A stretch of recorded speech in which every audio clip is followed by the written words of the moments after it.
The very word secrecy is repugnant in a free and open society, and we are as a people inherently and historically opposed to secret societies, to secret oaths, and to secret proceedings.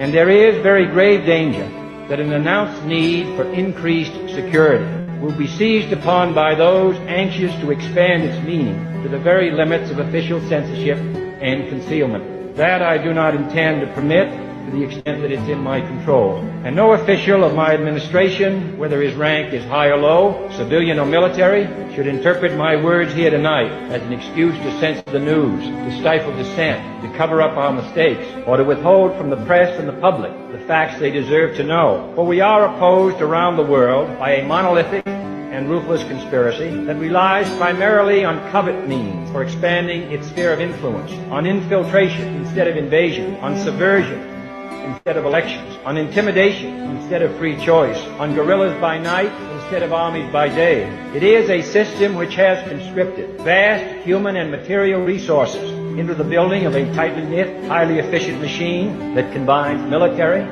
diplomatic, intelligence, economic, scientific, and political operations. Its preparations are concealed, not published. Its mistakes are buried, not headlined. Its dissenters are silenced, not praised. I am not asking your newspapers to support an administration, but I am asking your help in the tremendous task of informing and alerting the American. It's about to go down. Michael Sean and the Takeover Legend Morning Show is back Monday through Friday, 7 a.m. to 9 a.m. Michael Sean, that's me. Jay Black, Sexy Mo, C-Chung, and celebrity guests that you get nowhere else. That's right, but here on Michael Sean and the Takeover Legends. Go to our YouTube page, Michael Sean and the Takeover Legends, and check the exclusive situation all the way out. Or catch it live. Get your comments on Monday through Friday, 7 a.m. to 9 a.m. Michael Sean and the Takeover Legends are back. Michael Sean and the Takeover Legends, where the truth hurts, but also makes you laugh. Baby, tap in. We the worst records, baby. We about to create a perfectly horrible song. Y'all know I've been in the gym, and now all I wear is tight shirts, tight shirts, tight shirts, tight shirts, tight shirts. Yes, I do. Michael Sean wears tight shirts. I wear tight shirts because I'm working out some. And if I wear the right size, you won't see none of my little cuts in my arms or whatever. Short sleeve tight shirts in any type of weather. People talking trans when they see me in the street. Your shirt's so tight, we can see your heartbeat. Man, clown me if you want, I'm sticking to my guns. And when December comes, it's gonna be fun. You can crack jokes and treat me like a jerk, but one day you'll see my six-pack right through my shirt. And even if I wanted to, I just can't stop. I just might rock an Ezekiel crop top. Whoa. Did I take it too far? What? Yes. Whatever. Tight shirts in the morning, at work and when I grieve. I even wear tight pajama tops when I sleep. Tight shirts. Tight shirts. Tight shirt. Good morning, Dr. Aaron Smith is in the building. Today is a Wednesday. Jay Black will not be with us today. He might chime in. He might. You never know. But he got some things he got to take care of. So it's me and Dr. Aaron Smith till he has to upgrade. Then it's me. I'm Bobby Brown when I took over the world as a solo artist for a little while. Then he'll upgrade and come back. Dr. Aaron Smith, what's good? What's good? How was your night last night? Anything new? Anything pop? Anything good? Anything changed? What's going on? You still single? What's going on? Still single. Yeah. No, I'm actually doing some of my own paperwork. I'm doing some pro se stuff, so I was doing a lot of studying about how to file motions and all that stuff. I also did an update because I was realizing that the Gaza situation started October 7th, and I was like, yo, we're almost at the anniversary of October 7th, and they still bombing Gaza. They said they got over 400 kids died just of starvation alone, and they killed like 50 plus people this weekend. I mean, even though the news ain't focusing on, the news is still focusing on Charlie Kirk, 8,000 people plus die every day in America. There's people all over the world, like, still going through it. And people just don't, get to see it because they're so, dominated by one story. Good morning to everybody. And you're absolutely right. Good morning, everybody. I'm putting everybody's good mornings up there. Miss Clark, good morning. Asha, good morning. Asha Boo, Miss Parker, everybody, good morning. That clip that I played earlier, I'm digging these archives. If you didn't get it, if you just were busy and you weren't paying attention, That was a president, John F. Kennedy, actually asking the media to do their job. Do your job. To do their job. And to expose the secret societies that are going on within that government and within American society. That is the president asking the media to be the snitch. Yeah, that was like Dr. King's I Know I Won't Get There With You. Like when people know what the consequence is and they still just speaking the truth. Like I can imagine what the people were thinking when they watched him say that. Like the people from intelligence and all that, those communities.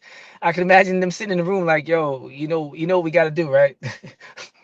And I got to get more information on things that after his assassination, his predecessor, was it Lyndon B. Johnson, was the one who. Oh yeah, they got some things that he overturned immediately. Yeah. After the assassination.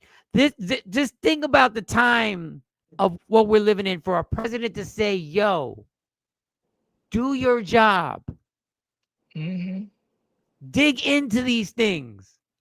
Your job is to inform. Go get it. He basically was saying, he gave them the story. He didn't even just say go get it. He said, yo, go look. He said, this is the story here. Just go tell them. He gave you. He was saying, here it is. Yeah. Bam. Here it is. And you say, goddamn. he was handing it, saying, look into this. This is what's going on. And he, even in that speech, was saying his limitations on what he can do. Yeah, you can't just go ahead and say everything. You got to spread the word. Think about that. Yeah, and he freed them to do it. Like if you're a reporter and I'm the president, like once I say it, even if you felt scared before, if I'm gonna say it, I'm making it free for everybody to grow a pair, speak up, But it was like no, we see what's about to happen to you. In a different way, I watched the proceedings with Cash Patel. And yes, Cash Money. That's what he called himself back in the day. Yo. Yeah, he's done. He's done. You ever flunk in an interview? You ever go to an interview and be like, I don't got that job? That's how it felt. It felt like when you go for an interview, you're all dressed up, they ask you questions, and you're like, I answered everything wrong. Like, I should keep looking for a job. I forget who it was that would say, I forget the white man. They're all white men. Who asked him the question. He said, so what you're telling us is that Maxwell, Gazelle, I would say her first name wrong. Ghislaine. That's what I hear most. Ghislaine Maxwell. They say Ghislaine or Ghislaine. I think Ghislaine might be people being funny. Ghislaine, I should say. He says, so what you mean to tell us is that this person was put in jail, and after they were interviewed, they were then moved improperly to a prison that she's not fit for, a more comfortable prison that she's not fit for. And you don't know anything. Why? Why was she moved? This man literally said they don't have anything to do with the moving of prisoners. And and he also said he didn't see the whole file. That was my favorite.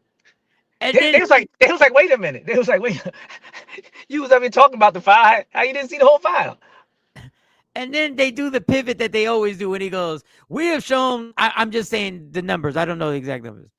The brave president has shown, and this FBI administration has shown 2,396,000 pages when Joe Biden's administration only showed 1,007. Nobody cares. Nobody cares. Nobody cares.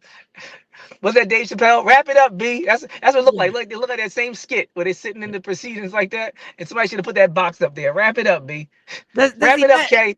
Does he not know that what he basically said is they were covering it up, but we're not covering it up as much? Yeah, I like the guy's response too. The questioner was like, the whole Frozen thing was like, yo, if it was done wrong, then why would you do it wrong too? Like basically, we're moving forward. Let's make our next move our best move, homie. Come on.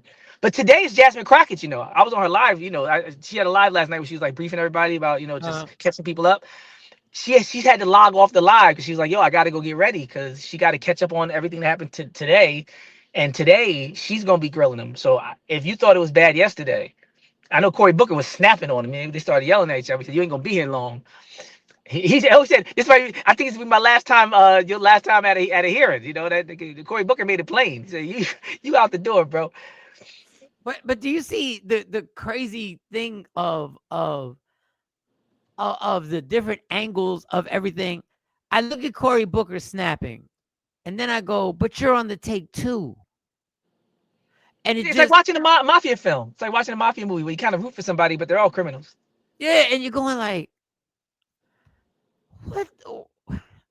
Like you guys, it's all smoke and mirrors. Like, but you're taking money too to help the genocide.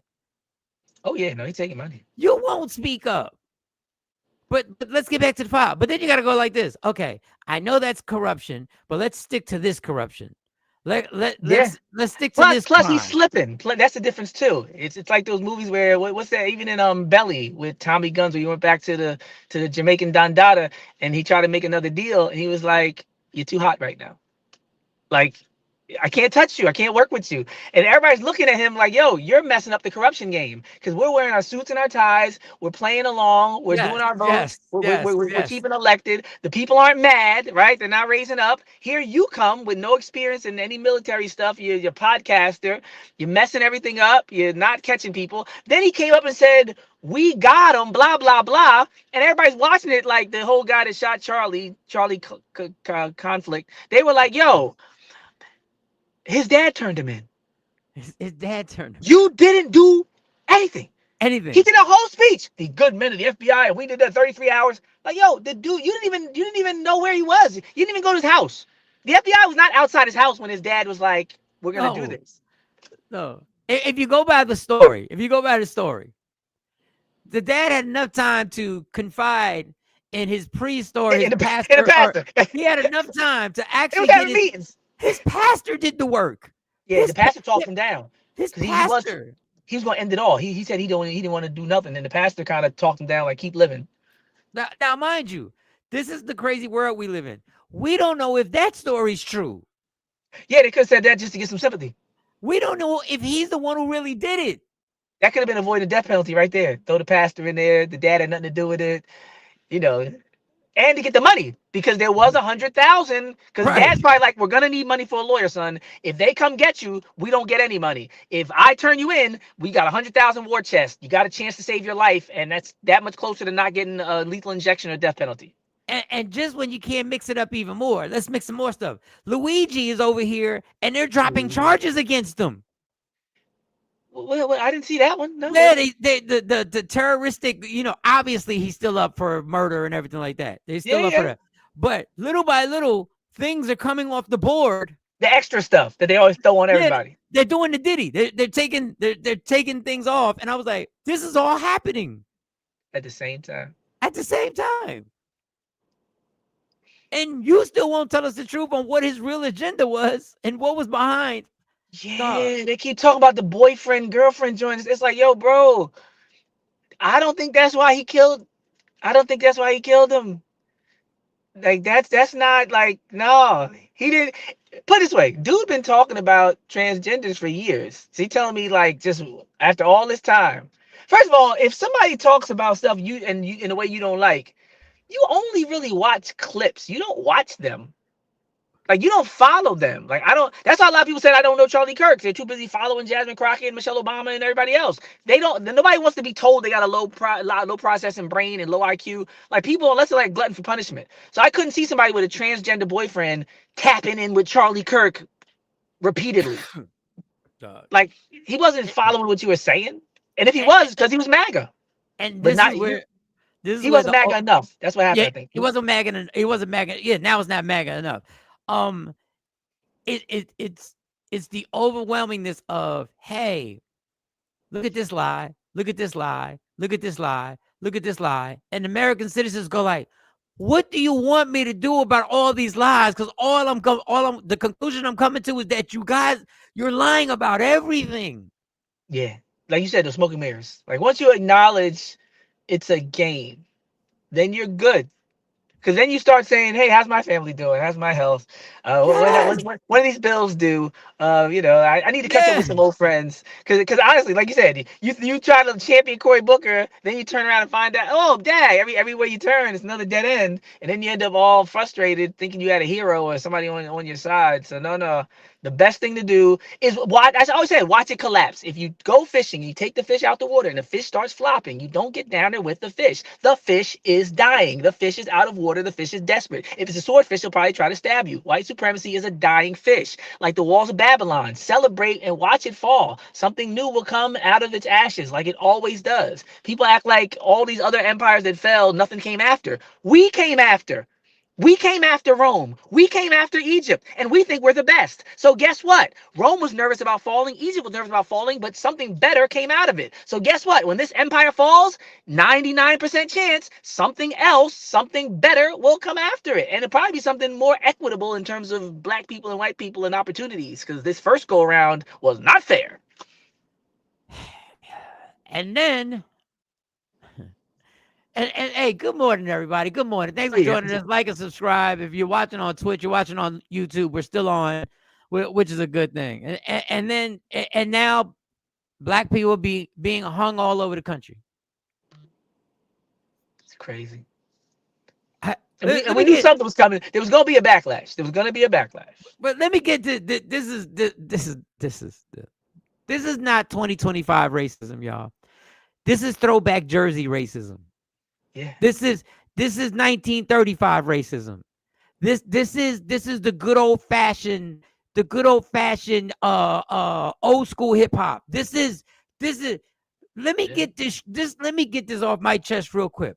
A white boy kills a white boy Mhm. in one of the whitest places in America, Utah. Yeah. And somehow or another, black men get killed. Yeah.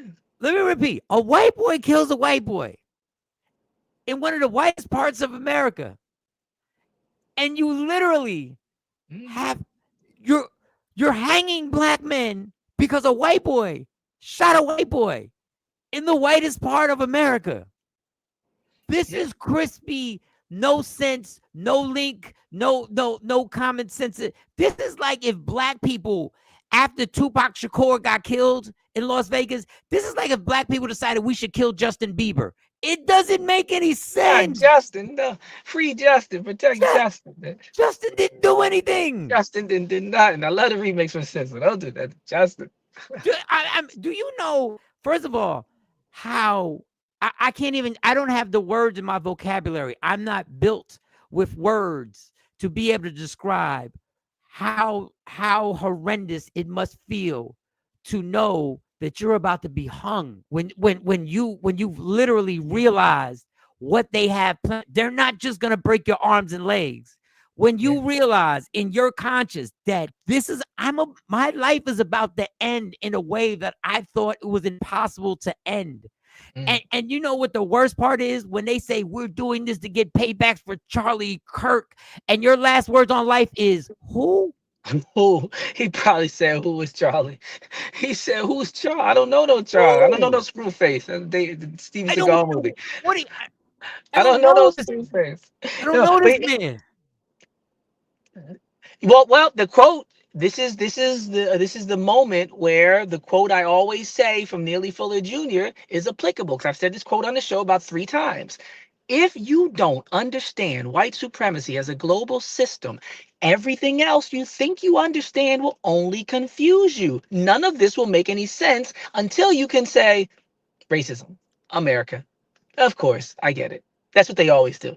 White people get a cold, black people get yep, they got it, flu. Like if you understand how this works, then it'll make sense. That's why people come from other countries. They saw people without anything. They saw people with stuff. They didn't know the backstory, and they just figured either these people are less capable or these people had a disadvantage. And they were told that they're less capable, and they ran with it. Because I went to Montgomery County, I went to North Philly. I see the difference. They look like they have the same opportunities. If you don't tell me the history of redlining and all that other stuff, then I just come in ignorant. And a lot of people are baffled every day. They're always surprised. They're like, even this time around, people were shocked. People on the internet going, I don't believe this. And I'm thinking, I could have predicted it. they've never been accountable. They've never owned it up to what they've done. They've always pushed it onto scapegoats and then got buffer classes, and like they've never faced what they've done, and they never had to. Even let's say after they do the black people dirty and black people was trying to get reconstruction and they bomb their properties, then they say, you know what? Open the gates. Let more Asians and Latinos and continental Africans. And don't give them loans to have stores in our neighborhood. Only give them loans to have stores in their neighborhood. Let them figure it out. So they've always had so much leeway.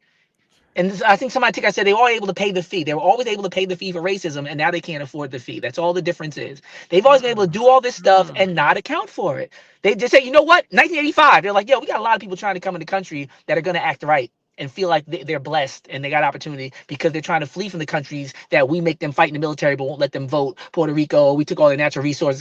So they're going to be happy when they get here. So instead of dealing with all these mad black people with 300 years of anger, Immigration Act. Come on, hurry up. We're not dealing with them. We're tired of bombing them. We're tired of separating from them. They keep trying to move in our neighborhoods. They're now trying to change laws. Now they just burned down 100 plus cities in 60 something. Come on in. They don't know any better. Nobody's trying to hurt black people, but they tell them this lot. They're lazy. They don't. And be careful around them. But we will give you a loan in the neighborhood. So but now they're just running out of room on the board. Yeah. It's like now, and now you have Africans and others who have lived in this nation for a generation or two, and they're like, the story I was told. Yeah. I saw a guy on the internet the other day. He was an African guy. He was like, yo, we did not know about systemic racism and how people are kept down. He was just basically coming clean. Like, we were told that y'all just weren't doing what y'all supposed to do. And now that I've been here for about 25, 30 years, I get it. They hold black people back. Like, full stop. It's so bad that you got millions of white people going, oh my God. Like, and as crazy that sounds to anybody who had their eyes open and had to deal with the reality of being treated differently on a regular basis. Now they're like, wait a second, wait, we did this, and we and Nat and Tui, the prime minister. I know I'm pronouncing. Oh, Netanyahu, Netanyahu, not Tui. Now has put up. We have to censor social media. People, Trump ain't smart enough to know any of this stuff. He's not creating this. He's the little kid that they're gonna let get fat, keep making money. We don't care. They know he's not gonna be here. They know he's gonna transition soon. If you don't think the people who will put him up there, this is why it's a 100-yard dash to get through everything they can get through right now, because they know JD Vance ain't got a shot in hell to move people the way for some reason this man has been able to move his party. I don't know. I think it's more like you said. I think he's a major distraction. Now people are trying. The media tries to be so gentle with Trump because they're like, yeah, JD Vance doesn't have the charisma and this and that. And it's like, so I see the difference. I see that Trump was able to host a TV show and all that. I know that Trump has more of an it than JD Vance. I get that. But let's not exaggerate, especially not at this phase in his life. Maybe Trump 20 years ago, they're describing it accurately when he was the apprentice guy and he knew how to do the media thing. Like you said, Trump at approaching 80, he's not charismatic cult leader. He's just enough of a distraction that allows people like Stephen Miller, who they said is really running all these agencies. They said, hey, Seth, listen to Miller. They said the chick, whatever, they all listen to Miller. So Miller's the one. They said he watches the films of the families getting separated and laughs. They said it's like pornography to him. Like, that's how sick he is. I don't know if you know, Stephen Miller is of Jewish background, and Stephen Miller's family literally publicly disowned him early on and was like, yo, the boy is crazy. And he's fighting for immigration acts that they used against our people and all this. Like, he's on a tear. But he has a perfect, useful idiot in Trump. When they asked about Charlie Kirk and how he feels the next day, you saw what Trump said when he was outside? What?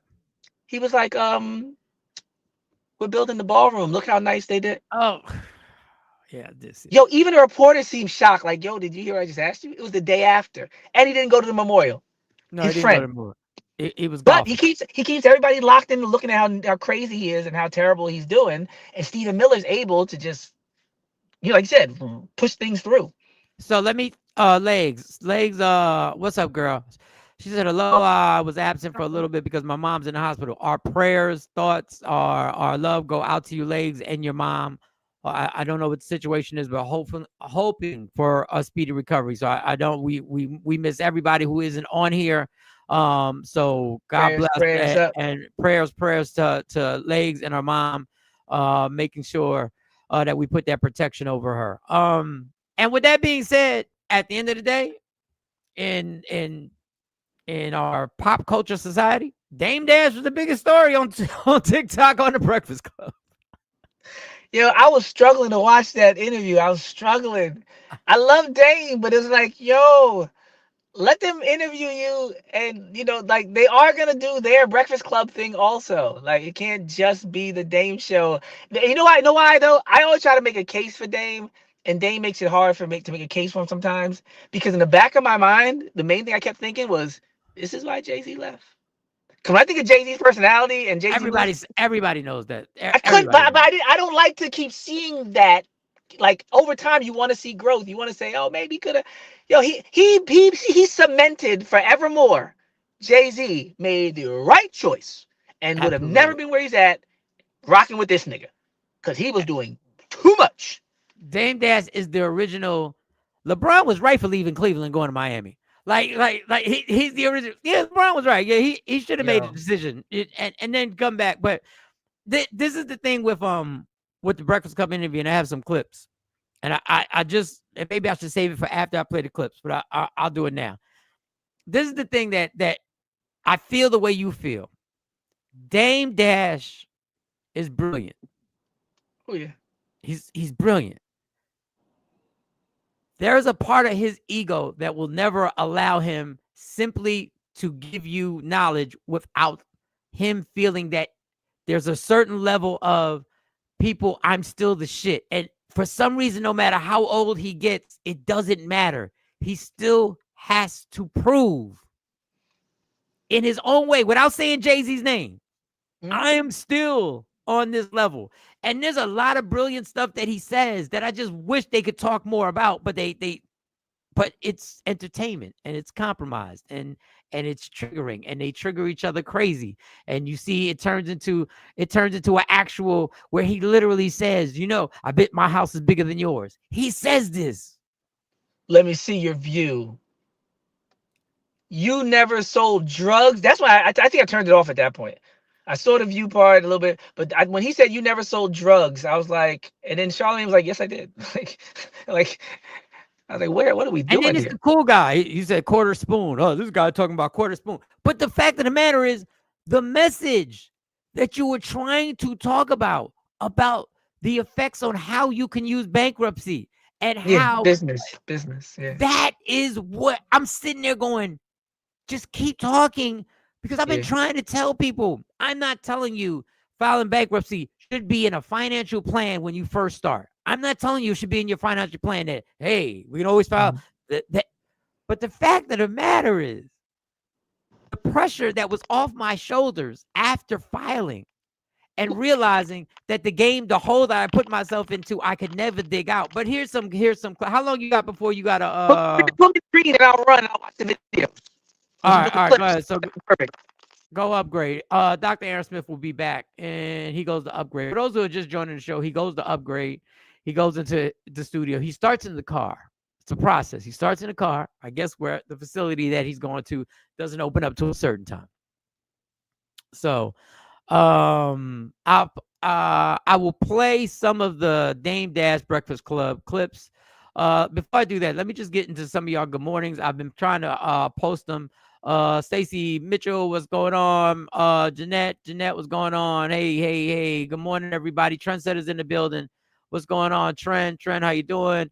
Asha, facts, we need to make the same amount of noise about trade rate. Absolutely. And there's more.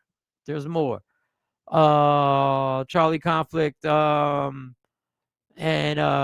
Conflict, good morning. Diana, good morning. I see that on the news. Taking charges of Luigi, whatever the name is. Doing the Diddy. Yes, doing it. They're dropping charges. Ashley Newman, what's going on? Good morning. Legs. Oh my goodness, sorry to hear that. Yes, press the Legs and her mom. Make it make sense. You can't make it make sense. But here's a clip of Dame Dash on the Breakfast Club. Which one do we want to do first? I only have a few of them, but this is what I feel was a poignant point that he was making on the Better than yours. Right. No, I bet they're not. I bet my teeth cost more than. Okay, let me listen. So, what I'm saying is, it's not about how much money you have, it's about how you're living. So, this is what I was going to make the point. Let's say when you guys started 15, 20 years ago, 15. Right, you made $10 million. But your lifestyle is still, you still got to go to work every day. You have the same exact work lifestyle as when you were broke. Now, for me, to have to get up at 4 a.m. and never be able to leave because I got to be there for 30 years would be hell for me. That would be me being broke. I get up when I want. I get, like I said, how could if all my children and all my family's taken care of, how am I broke? And if you think that way, you're a dumbass.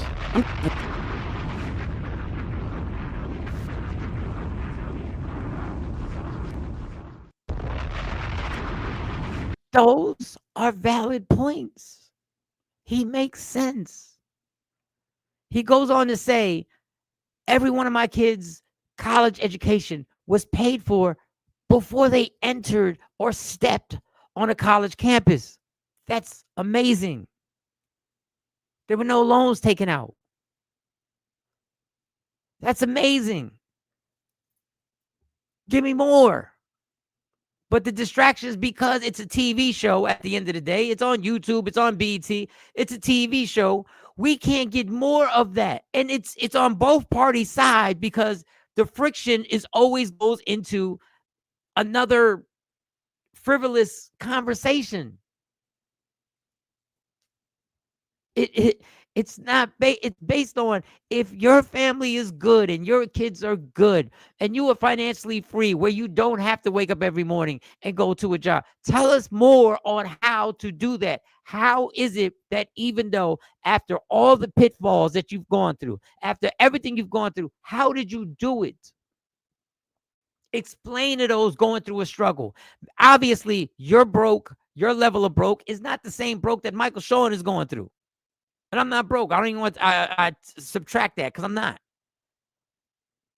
I'm absolutely blessed. But more. Expand. Be allowed to expand. But it's both parties. It's not one. I'm not blaming Envy, Charlemagne, Justice. I'm not blaming them. And I'm not solely blaming Dame Dash. I'm saying as a group, the focus goes into things that literally mean nothing in real life.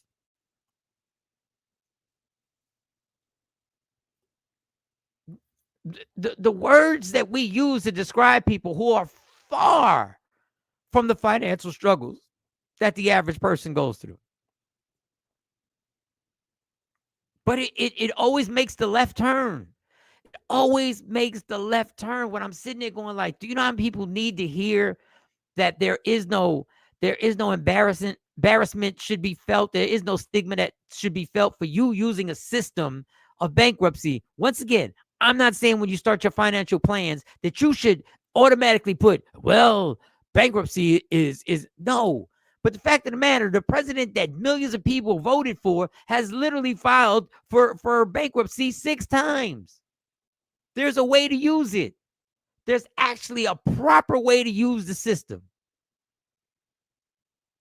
The system that you pay into, that they tax you for. There's actually a proper way to use it. Listen, my whole life, I never wanted to file bankruptcy because I felt the stigma behind it. The stigma behind it was, well, it's going to ruin your credit for 7 years. Then logically, I started thinking, if my financial situation is so bad that I have to file for bankruptcy, my credit is going to take 7 years regardless in order for me to build it back up. It's going to take time for me to build it back up anyway. And I'll tell you the thing about bankruptcy that's the craziest thing that I've experienced. There are a few times where loans will be thrown at you. My personal experience. Loans were thrown at me left and right? There were times in my life where credit cards and available money was thrown at me. Normally, it was after I pay off a car. I probably paid off like 4 or 5 cars. Paid off a car before I got into the leasing thing because I drove a lot and leasing was tricky back then. Paid off cars. Boom. They see I paid off a car.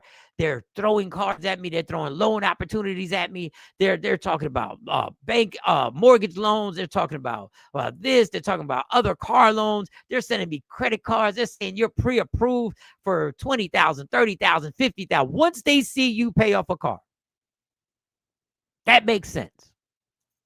That makes sense.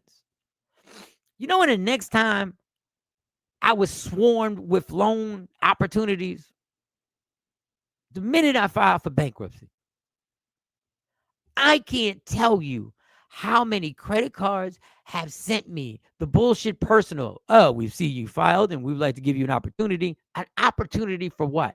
To get me back in the debt game. To get me back in the debt game. Every day. I'm in the mailbox. I can show you and how they got the number. Who knows? All our information is out there.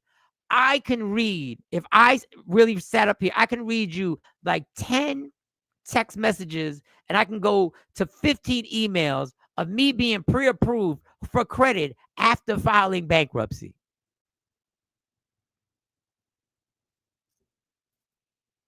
So people who say it messes your credit up for 7 years, tell that to these people.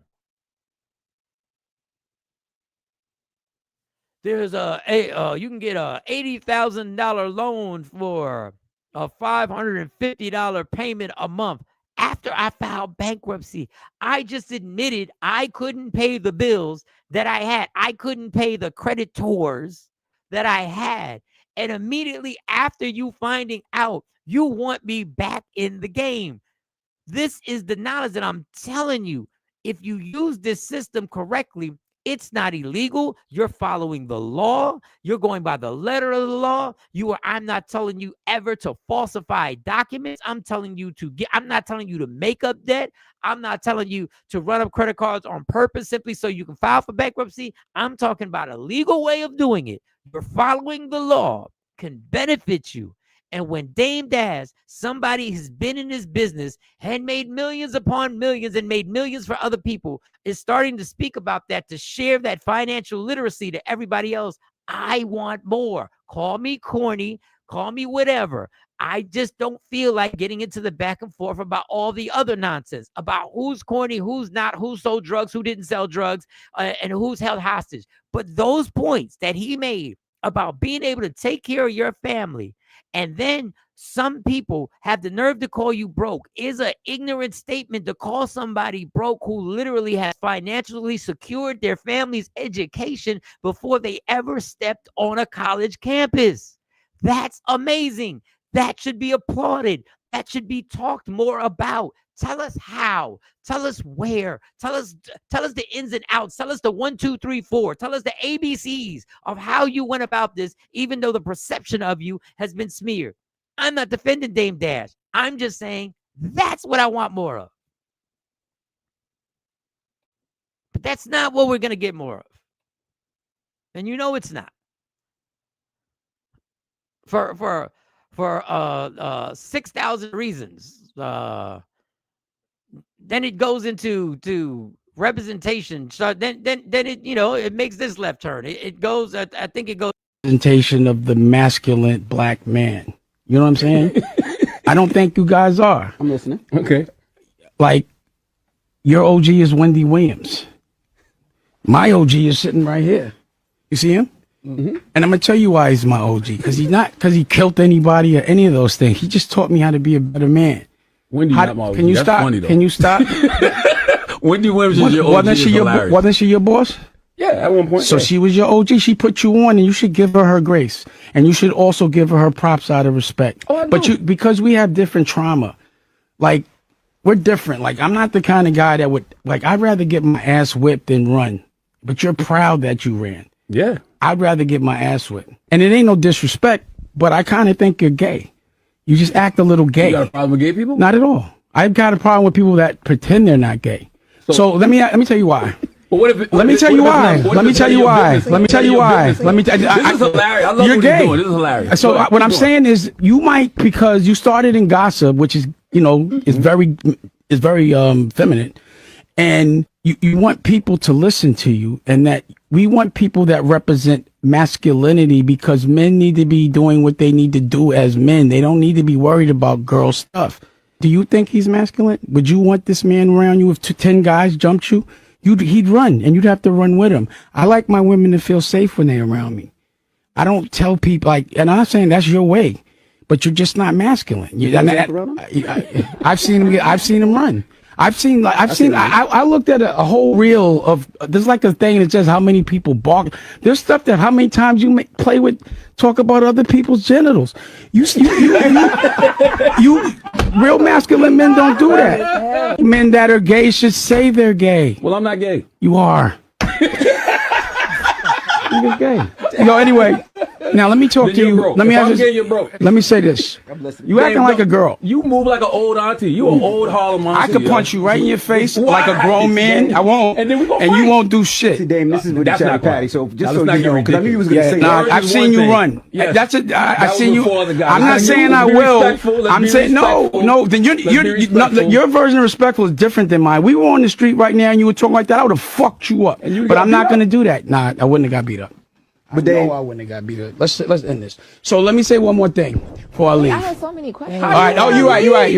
How you want to leave? You can't get in your emotions and want to leave, Dane. No, what I'm saying is when you interrupt me and you say certain things, where I'm from, the masculine man will fuck you up.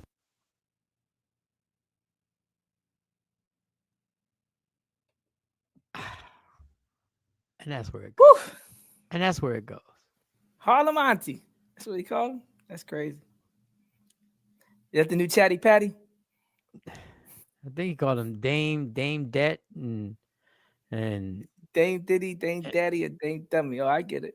And wow. Somebody said if he would have opened the label down south, they would have called him So Det, and that was in the comment. But this is where it goes to. This is why I did that long spiel on there is knowledge in that room that could be shared, but this is where it goes. Based on, in my humble opinion, and trust me, Dame truly doesn't give a damn about my opinion, and I understand why he doesn't. I get it. But the ego reverts back to having to prove to the world that I, in any situation, as a masculine man, if we were in the street, you're not in the streets, you're in your 50s. Stop with if we were in the streets. You're not in your street. You're not in the streets, you're in your 50s. You're in your 50s. That's where you are. You're not in the streets. Those streets eat 50-year-olds up. Stop referring to it. Nothing to do with them streets. I don't want nothing to do with them streets. No, nobody with common sense like, yo, if I was in the street, no, you wouldn't, because lawsuits would come and the whole nine, and they'd be lawyers involved. And God forbid, if you were in the streets, the end result. Stop referring to it like you're 20. Stop talking about the streets like you're 24 years old. If we've been in the streets as a masculine man, guess what? When 10 people come around me, I have a family. My job is to run. And the only time my job is to die is if my family happens to be the people I'm protecting from those 10 people. That masculinity, masculine man and all the, what are you talking about? Yeah, he definitely was outnumbered. And yeah. And he was on his way to work. It's like, I think all that does play a part. Like, if I'm just hanging out, then I don't know. I might be moving different in general. But if I'm on my way to work, like you said, to provide for my family, and then something happens, I'm in a whole different zone. I'm a different person at that moment than if I'm just like at a club or something. Like, so even that whole you ran, it's like, and even he said, if you hit me in here, we'll be fighting. So it's not like I'm just running from fights. I'm running from 3 or 4 people jumping me if I'm on my way to work. Like, and then he made a comment which I understood. I didn't agree with, but he said, you guys have been here for 15 years. Let's say you made $10 million. You have to be here. You have to get up and do this. You have to do that. I get up when I want. I do the things I want. Cool. Explain to us how you put yourself in that position. Yeah. Now, they love doing what they're doing, but I get what you're saying. There's an obligation. There's a sacrifice that has to be made to wake up at 4 o'clock in the morning and spend 6 hours in that building. It's a hard job. As much as y'all think it's not, I've been not on that in that situation, but I've been there where you had to be somewhere at 4:30 in the morning and you had to sit there till 12 o'clock, 1 o'clock, and this is not construction work. I'm not comparing it to making pavement. I'm not comparing it to being in the cold and you got traffic and cars on the turnpike flying by you at 90 miles an hour. And I'm not comparing it to I'm not making a comparison. I'm just saying it is an obligation. It is a commitment that you are saying. Dame Dash is saying he makes a lot of money and doesn't have to do that. Okay, because you did what? Yeah, but the other part is I think it's the oversimplification that's problematic to me. When he started saying y'all are in this building for 30 years and they said 15, right? But you're away from real life. And I'm like, Dame, they go home after work. Like, don't make like you can still make your point. And actually, like you said, we get your point. We actually want to hear more about your point. But when you present it like they have no idea what's happening in the outside world because they're at work. Like most of the stuff that happens that's not like negative and ignorant happens after 4 o'clock. To be honest with you, because I've been in both situations. And when you're outside and everybody else at school and at work, you really learn that because you think you're missing out when you're in school and you don't, before you ever play hooky or anything, you think that when you're in school, you're missing life. Because when you get out of school, all this life is happening. You are the reason why life is happening. Schools let out, jobs let out, and the world gets a different energy and vibration. When it's 1 o'clock in the afternoon and everybody's at work and everybody's at school, trust me, bro, you ain't missing nothing but some old people going to the supermarket before all y'all young people get out with y'all energy so they can get out and get back home. They go to their doctor's appointments, they go to get their groceries, and they get back in the house before 3 o'clock. Or you got the other set of people. You got another set of people who are trying their best to get back in to having something to do. People looking for work and all that. Yeah, looking for work, and then the entrepreneurs. Do you think the entrepreneurs are sleeping at 1 o'clock in the afternoon? Yeah, that part too. He's like, they're working. You're working. I see that money was his like, and that's another reason why. But if you think that everybody's doing what they're doing for money, then you're the one that's missing out on life. You missed a major lesson. And I tell people that too. I got a lot of friends who went to college, a lot of friends who didn't, right? Almost like, I say 75 to 25. And I always tell, especially my friends who didn't go to college, but had their kids go to college, I'm glad they understand that. Because some people are like, I made money, so I don't need to go to college. But there's a whole thing about the experience. Some people do what they do because they love to do it. DJ Envy probably could have retired after the Star and Buck Wild stuff. But apparently he likes what he's doing. He likes being a DJ. He likes being in the music industry. You know him. I'm just saying, like, and a lot of people, I've seen people who retired and died soon after because their life force and their passion was connected to what they did in life. And they thought retirement was going to help them. They retired and they wilted away. Mm-hmm. It doesn't help everybody. It's not good for everybody. It's not what everybody wants to do. So stop saying, I got money. If y'all just, had money like me, some people could have 10 times more money than you, Dame, and they would love to go to work. I know teachers that won the lottery. I was on a game show. I didn't quit. I never thought about quitting. Not a day in my life was I like, I'm not going to work. I was having so much fun teaching that Tupac class and doing these speaking engagements at these schools. I never once thought I have some money in the bank account. I'm not going to serve my people and engage with people and wake up in the morning every day thankful for a new day and bring good energy to the world. Like, to me, he was lost with that. Like, I was like, miss me with that. I wake up when I want and all that, and I got money. Like, that's why you're on a farm by yourself. Nobody wants to be around that. Reggie says everyone's a boss. There would be no laborers, too many chiefs, not enough Indians. I think we're supposed to say indigenous people now. Yeah, I'm playing. I've been corrected a bunch of times. There's nothing wrong with hard days work. Obviously, broken. Listen, I always say this thing, right? I would love in a dream, in my blueprint. I don't call them dreams. I call them blueprints. I'm a water person. Not that I go swimming miles in the ocean, but I want to get out of a house. If you ask me my dream, I want to get out of a house. And my house, once I walk out, I'm stepping on a beach. And I literally only have shoes simply because I'm used to having shoes. I really don't need them. because that's something.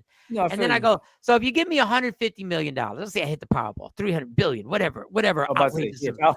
Powerball, Yeah, they be like, yeah, it's $1 billion, whatever. Something. You know what I always say? But I'd still do this show. And what I would do is I'd have access to money to invest in this show.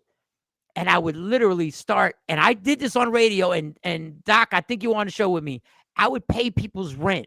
I would pay people's mortgages. Yo, we did that. Pay your bills and all that. What we call? What that get called? What that segment called? Pay your rent, and all week long they would call us and tell us why we should pay their rent. Give us the stories. People talk about the lights are off and all this stuff. The station didn't back me. That didn't come out. The station didn't. That wasn't a station thing. I was giving money orders to people from my pocket. So my whole point of this was, I would still be working. I would still get up this early. Yeah, the show would be bigger. Yeah, the show would be bigger. And in traveling places, right? There'd be an Yeah. award show. We could just go.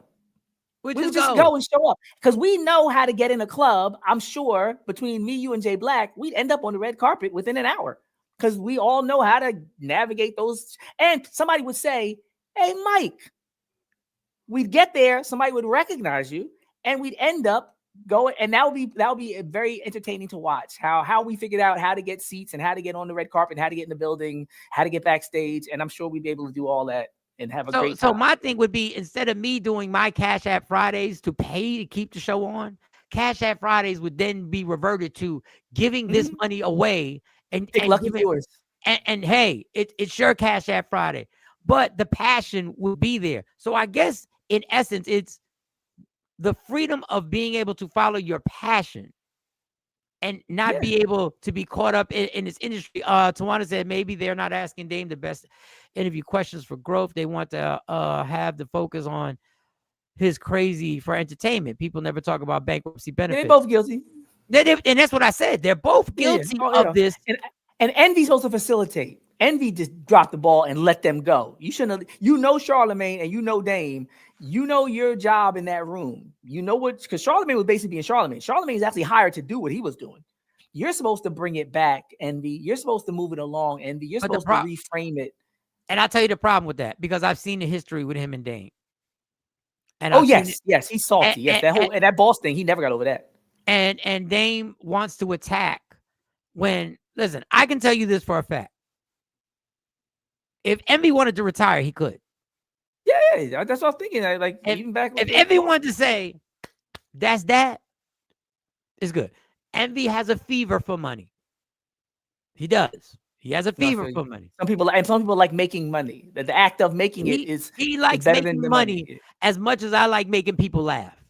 It's the same way. So I'm not making excuses for Envy, but I get he knows when he chimes in, Dame's going for the jugular. And then it goes into debt, and then it goes. But you're right. The question. How you go from being a boss to being broke and all that? That's Eddie's first question. Was like, how you talk all this about being a boss and you filed bankruptcy? He couldn't wait to ask that question. Leg said you have food on your table, clothes, and shelter, and you're actually richer than 75% of the world. I don't think people understand how true that statement is. And I was taught like you, Mike, the whole thing about your passion. And people told me the reason why you get that money is so you can get more time and get your time back. Yeah, that's what I was told. I was taught that rich is having the freedom to follow your passions and do what you want to do on a day to day. And especially when you can go where you want to go. If I could wake up and decide to go to Hawaii, it's not the money in the bank. It's the ability and the freedom to live my fullest life and have my time for me and the people I love. And Dame made some quality points about building the thing with his family. Like I said, about paying for college tuition before they ever stepped on campus, about making sure that they're getting checks, that they're following their passion. I think that's every parent's dream for their kid to be like, hey, I can facilitate. I can lay the groundwork where you can actually follow your dream, your blueprint that you have. That's amazing. It's a LeBron James with Ronnie James. I have the power to get you in this league. Yeah, you just be really good. I got you from there. And I have the power that even if there's room for a lot of improvement. Yeah, I got you from there. I can get you in there. I'll bridge the gap. Yeah, and instead of practicing with college players, you can practice with grown ass men. Get that ass beat and take your L's. But there's no faster way to improve than dealing with the real. What you dream to be. Well, you're practicing with them, and they got an agenda to try and make it really tough on you. But my point is, I get that. That's what I wanted more from Dame. And then Dame made comments that he's the chairman of the board for Revolt. I don't know if that's true. I don't know. But even like you said, Mike, if he is that what we want to hear from Dame? More braggadocio about status and positions? Like, well, good for you. But like you said, there's something valuable and unique to Dame's insights and experiences and what he's had the ability to accomplish in the music industry and outside of it. We want that game. Don't die with the Dame game not being given out properly because all we hear and see is the insecurities and the bitterness and the braggadocio. And that's what I think, like you said, it went off the rails and it didn't really get back on. And we kind of missed an opportunity to really get the game from Dame because, you know, and that, like, when we hear these conversations, I'm not trying to get in for the gossip on this. And once again, Breakfast Club is an entertainment vehicle. It's a vehicle that iHeart spends millions and millions of dollars to make sure that they can actually profit off the Breakfast Club. So I get it. I'm not saying this in ignorance. I'm not saying this to be naive.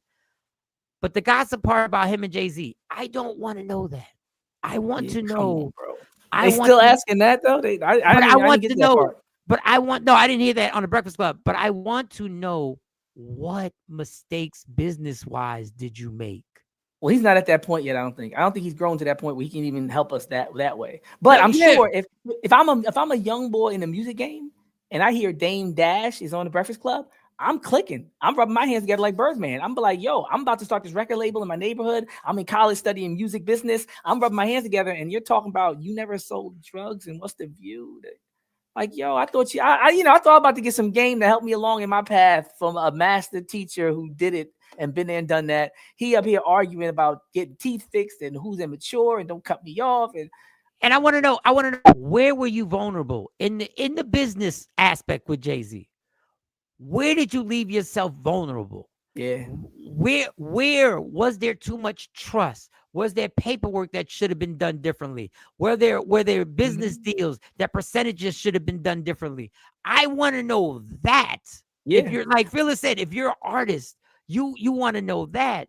If you think the gay part was funny though. Tawana's right. The gay part was hilarious. That clip was hilarious. But like I said, just balance it out. And they should know how to do that. They talked to Farrakhan. They didn't play with him, right? They had a serious interview. Well, nobody's going to play with him. I'm saying, but they talked to Benjamin Crump. They talked to Benjamin Crump. They'll talk legal, but they'll still have fun. Talk to Jasmine Crockett. They'll talk politics, but they'll still have fun. Y'all can still be the Breakfast Club.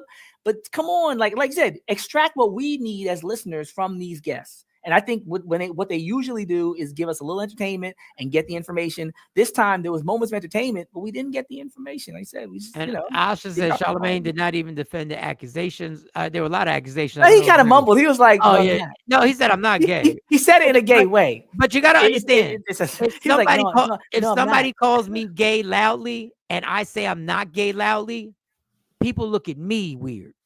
You can't win. That's like saying, did they find out that you're a loser? And you're like, what? Who? Wait, no, I'm not.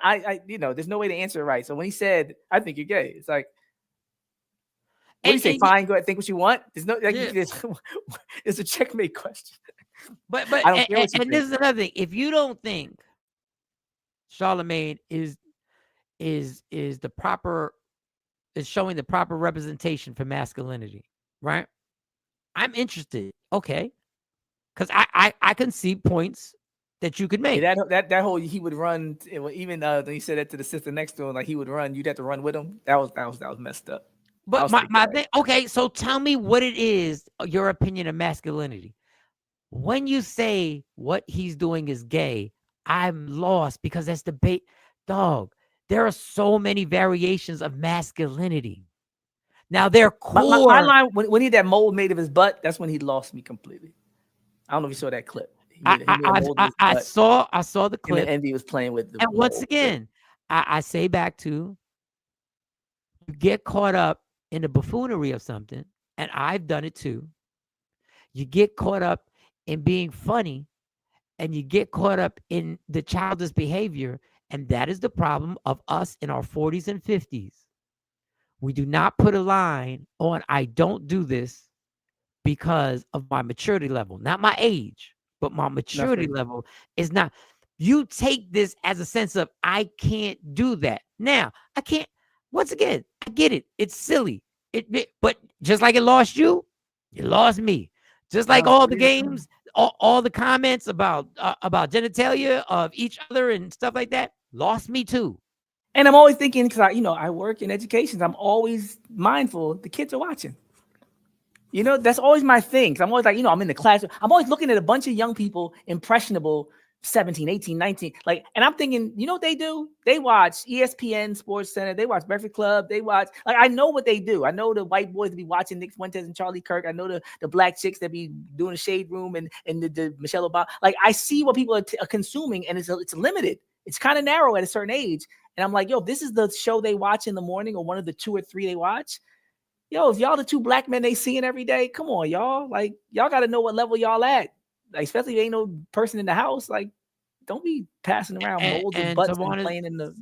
Tawana said Dame doesn't want you to know, or else he would say it. He wants to be the smartest and the brightest so that he can shine. He got a big ass ego, which is why he doesn't get the glory for his wits. And I remember somebody telling me this, and I kind of added to it, but I remember the basic thing was, he was a sponsor of mine.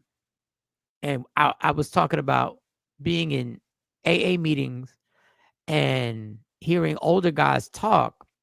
He said, and then I said, there was one gentleman who I talked to on the side who always said simple things to me that were so basic and simple that it resonated. Even if I went to relapse, I would remember this stuff he said.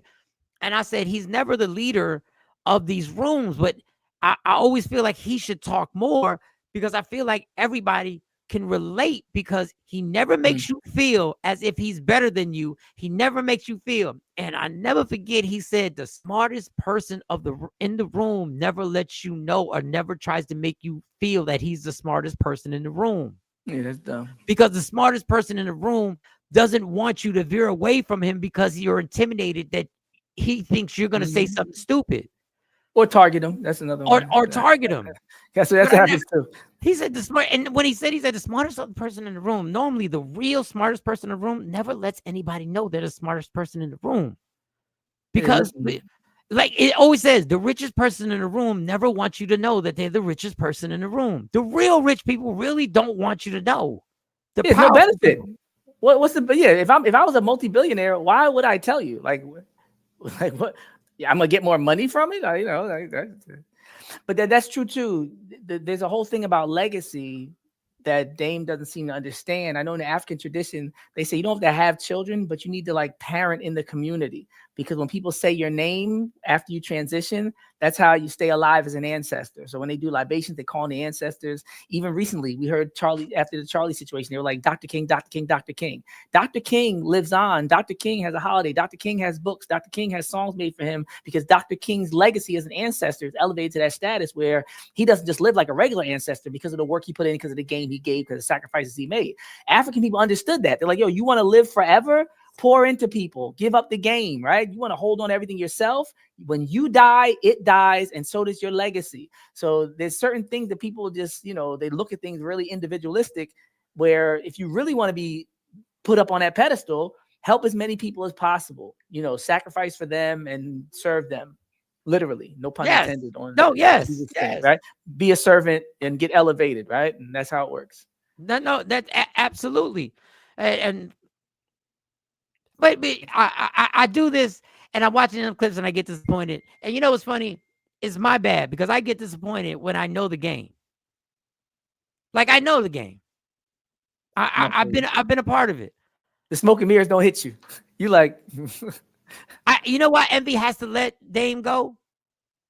because of 5 million views that come from letting Dame go. That's why. There's value in a crash out. There's value there. You got different lanes to go viral. You got different lanes. You can say something real deep. You can say something, or you can say something like real wild, and everybody's like, "Yo, you heard Charlamagne got called gay?" You're right. It's all good radio, as Jonesy would say, right? Why are they traffic jams? Not because of the accident, because of us slowing down to look at the accident. Rubbernecking. Everybody wants to see it. Everybody comes to a 10 mile per hour, and then everybody goes like this. Oh, I hope nobody's hurt. Pray for. I do it too, but you want to see. But you wait a half hour, but then you still slow it down yourself. You still slow it down. You was cursing him out. Yo, just go ahead and drive. Stop being so nosy. The second you get your turn. And the second you get your turn, stop being nosy. When you see the clickbait on TikTok, when you see the headline, you're like, this is bullshit. But I'm gonna watch this whole. Oh, yeah. If I saw the right thing about him calling Charlamagne gay, I would have clicked that part. I'm like, I didn't see this part in the interview. I didn't watch the whole interview. Yeah, I would have clicked it. That was hilarious. I'll just say having control of your time is definitely a life commodity. Yes, it is. But no matter how rich you are, you still have to work too. You have to manage your business and your money. You're not clocking someone's clock. Listen, you're working at something. Yeah, life is work. Even if you're working at bettering yourself spiritually, you're still working. Somebody, oh boy, Mike Sean, old fan from Q102, 103.9 days. I was never on Q102, but I get it. But thank you. Them days. But shout to you, big homie. Mike 100.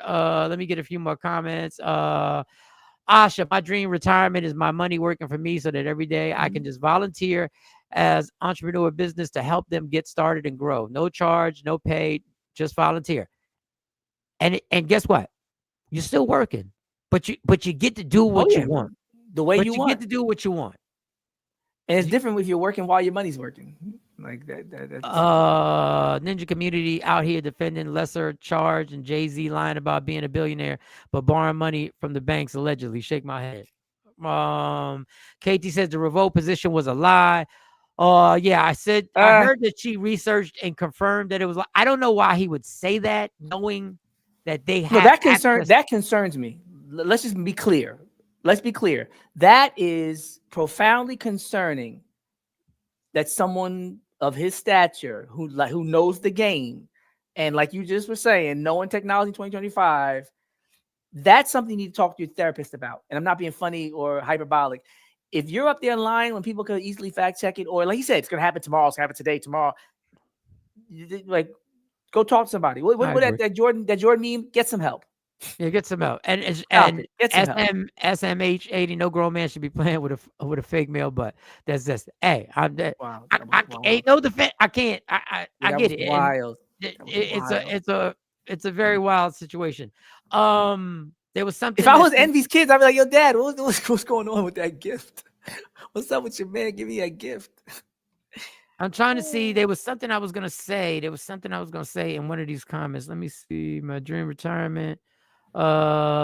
Defending the revolt position. Also, the book company. Charlamagne was like, "Listen, if I find out Simon and Schuster, is that what it is?" Oh yes, he said Simon. He had a deal, right? Simon Schuster. He said if I find out, he's gonna be donkey today tomorrow.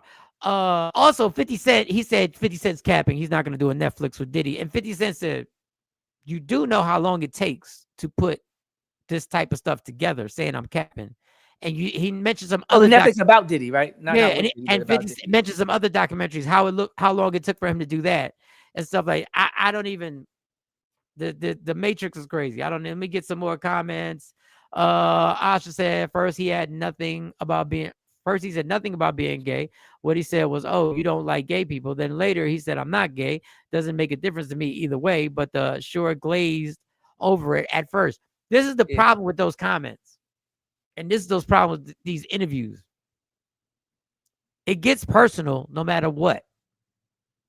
And your ego gets caught up in it no matter what. It's so hard not to reply when somebody keeps saying you're gay. It's so difficult. Even if somebody was out, it's like, what are you doing? If somebody was out and was proud to be gay and you get on their show and you start talking about it in any way, it's still, like you said, it's mad personal. You're still like coming at me. Like, why am I the subject of this interview? Like, either way. If somebody came on the show and was like, "You're Christian, Fearless," heard you, it's like, "Yo, what are we doing?" Or if I tell you you're a fake Christian, you're not really a Christian. Total shot, yeah, total shots. So yeah, how do you respond? How on God's green earth can I prove it? If I give you Bible verses and I give you my thought on it, you think I'm just fronting anyway. Oh, just because you know verses, there's no way to answer it. Yeah, nothing productive, at least. Nothing productive. We just go back and forth with nonsense. I don't think he was lying. He knows people can confirm it. It would be too big of a hit. Now, there was a response that he said he's a chairman for the month. And then something has to, I don't know. I wasn't that deep into it. And Prasanna is a blatant lie. He wants people to take stock in what he says, like Tawana said about ego. And then obviously Charlemagne then did a recap of the interview, or the Breakfast Club did a recap of the interview. This was Charlemagne's recap of the interview at the end after Dave. It went over the air, but it was in the interview. As I said to Dame in the interview, I don't know if it went over the air, but it was in the interview. You know, if you're explaining, you're losing. And he's constantly explaining because he's a broke loser. So, like, he's not broke. It's the family office. Whatever. But just listen. You'll hear. I guarantee you, once he sees the reaction to this interview, he's going to spend all day, probably all week, trying to explain himself. And that's sad. All week is crazy, Charlemagne. Well, at least the rest of the day.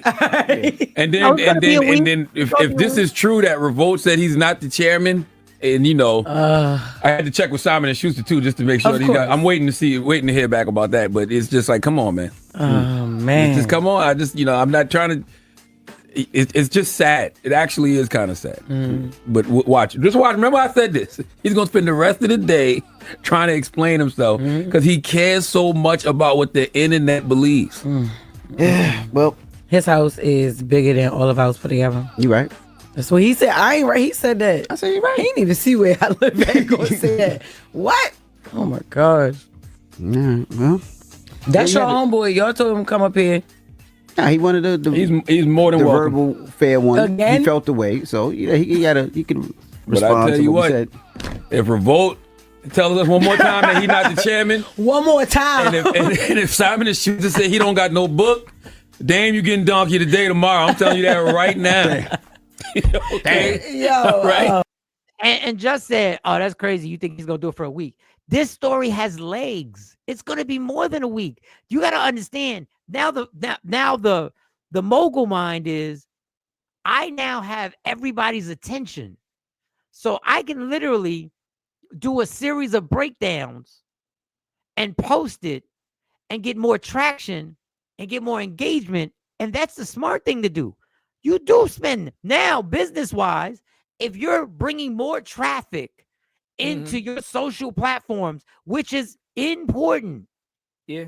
When people are getting loans and people are making business deals, they're saying, look at the followers as basic clients. Their sales. Look at the client. Look at the potential clients you have here. New clients. Everybody's talking about us in our interview with Dame. I'm sure you've heard it, and that's the type of attention we can get. But no, the stories are split. Half the stories are saying Dame is the chairman for a month. Half the stories are saying it's totally debunked. Lauren LaRosa has proven it wrong, and it's interesting because some of the sources that are saying that he is like WBLS is saying he is. Dame Dash named chairman of Revolt for a month. Vibe magazine, vibe.com, Dame Dash named Revolt chairman, unveiled my paid in full docuseries. Complex, is saying it's mixed. Hot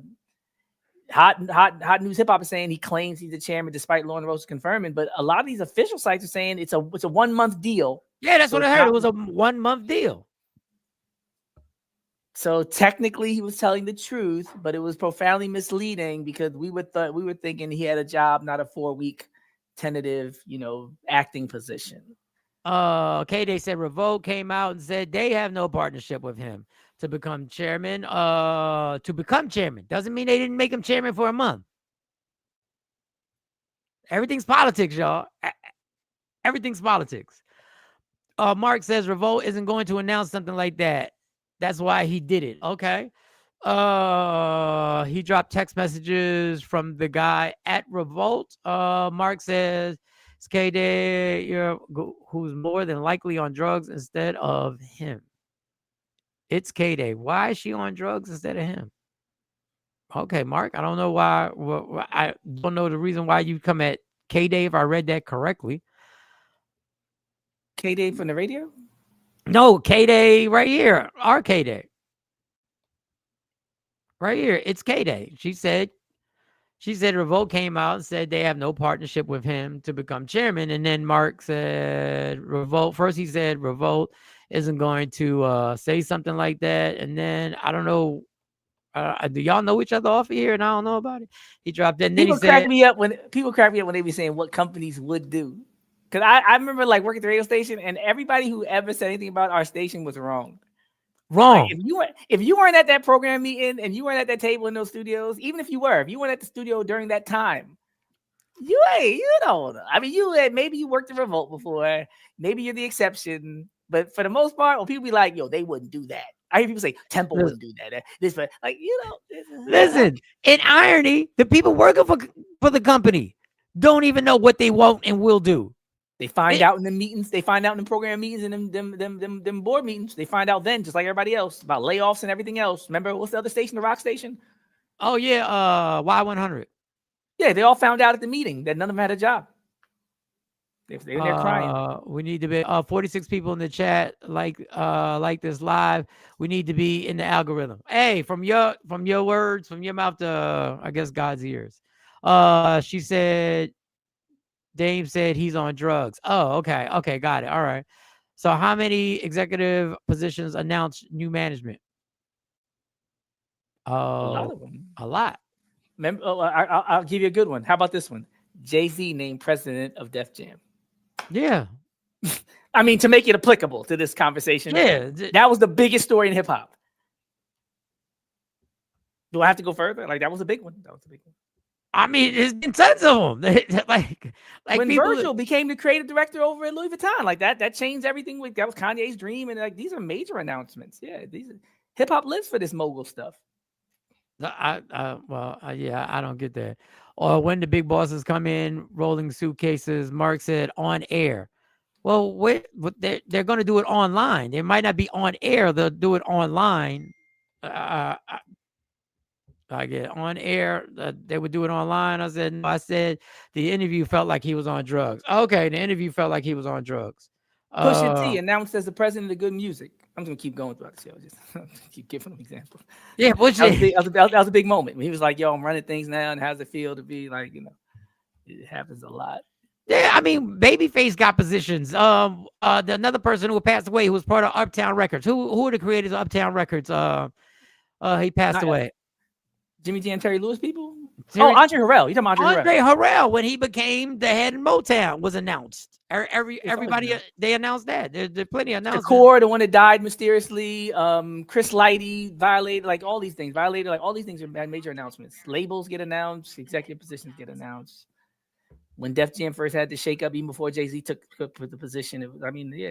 All right, so let me get to this. So I told you about the thing that we had got sent. Ashabu sent us. This is when you know you're in the Matrix. So we realized Charlie. Let me see. Do I have it before I set this up? Let me see. Make sure I have this. Oh, so we realized the rhetoric that Charlie had spread about people who weren't white. Period. This is where it gets confusing. People who weren't white, that was the rhetoric. So I just want to play this clip. I should have played it yesterday.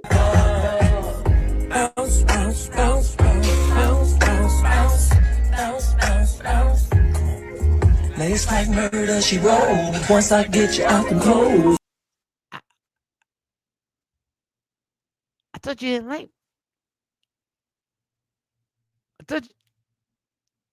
Well, that's always been the case. Like, word to Thomas Jefferson, talk bad about him. Then that night, they with a black woman. They with a black woman singing. Thomas Jefferson. Word to Thomas Jefferson. In the daytime, they talk bad about black women. Then at night, they with a black woman. Shout out Candace Owens. Shout out Sally Hemings. Ain't nothing changed. One more comment, then we're gonna. You're talking about people who are still in the music business. Dame isn't. You act like you don't know he's not well liked. No, he's not well liked. I get that, but he is in the music business. He is still making moves behind the scenes, and that's why I want to know more. We look at Dame one way.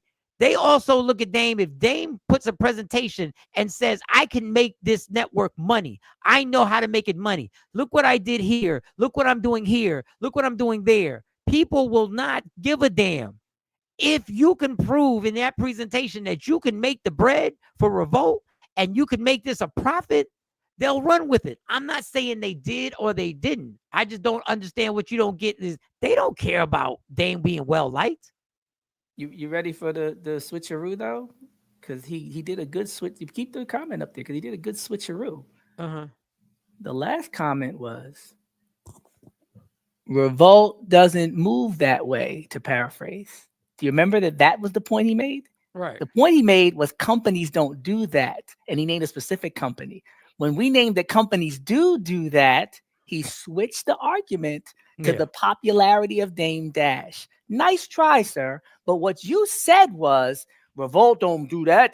These companies don't move like, yes, they do. We proved that you were wrong. Then you try to shoehorn in a different argument as though it was the original conflict or point of contention and say Dame's popularity. When people that know, if you want to keep something secret in the industry, the last person you would hire will be Dame Dash.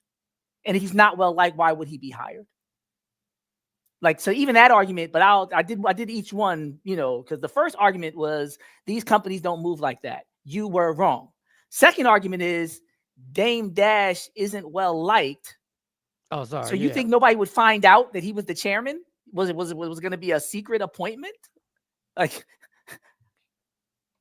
I mean, yeah. Well, he got recruited by the billionaire. He started getting scouted when he was in high school. And that's why he dropped out of college. He got $4 million to start Turning Point. He was a total, what they call industry plant. He was a maid.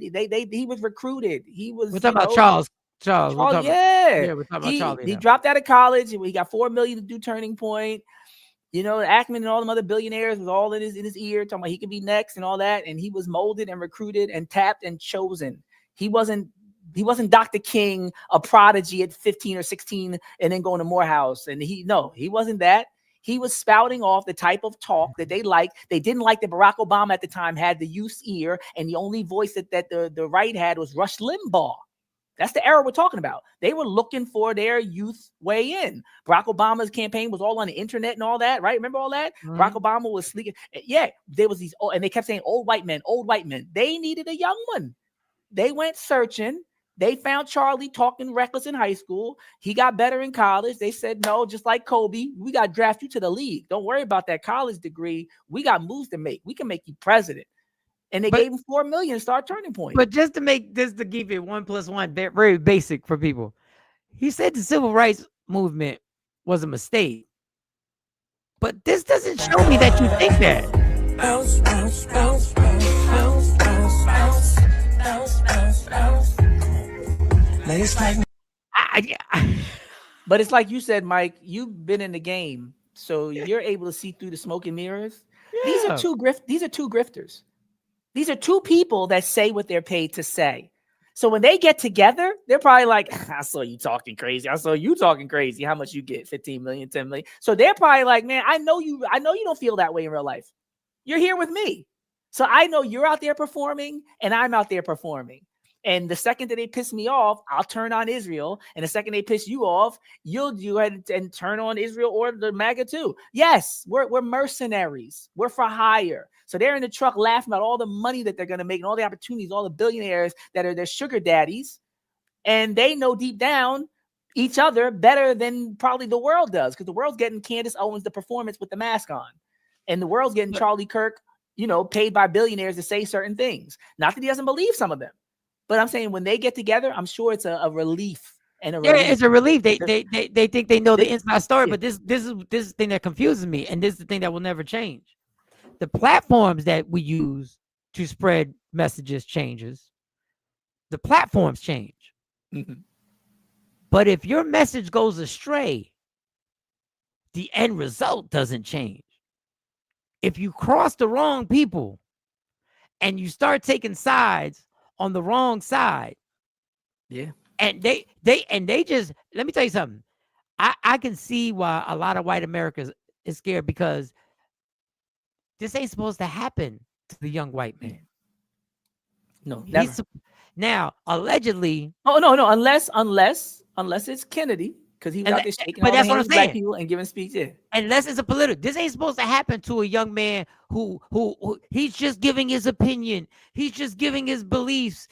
Now you see what happens. Now you see what happens when technically somebody in a grassroots environment decide all of a sudden elevates themselves, and all of a sudden he got the famous line in the Malcolm X movie. That man got too much power. For one man to have. For one man to have. Good night. Good night. God bless. But he did do a little bit of that Kennedy, when like even Candace said she's gonna show the text messages. He did talk about Israel, and he said that because he was talking to well, not Nancy Grace, Megyn Kelly. He said you can't talk about it. He said I got more problems talking about it than people that are that are Israeli, blah, that are Jewish, blah blah. And she was like, you can talk about it. He was like, no, you can't. He said that, like, he reiterated to her, you can't talk about it. And he said things like, people will kill me and I've been threatened. Like, yo, you can't ask for the Epstein files and be talking about Israel. Like that's the I may not get there with your moment. Yeah, that's that's because you got no friends now. You know who pays you. And I don't know if you saw Candace. You saw the clip of Candace Owens talking about she's doing Nick Fuentes. She started airing out the billionaires' names and all that same stuff I was saying, but naming all their names. The billionaire dude writes like a whole 4-page memo talking about a meeting that they said they had that was an intervention with Charlie Kirk, warning him about what he said didn't happen. And he sound, thou protest this too much. Like, why would you write all that as a billionaire? You sound guilty as hell. If I had $1 billion, I'm not responding to anything, let alone some rumor about a meeting, unless he's like, this could lead to something else. Because there's a movie about the rich men meeting before the assassination of Kennedy. And it's a whole fictional depiction of them talking about how he's gone too far and whether there's a chance to, get him back on track. And then, they basically imagine people conspiring to take him out to get the narrative back. And it looked like that's what was happening this time, because he seemed like he's running out of people to rely on.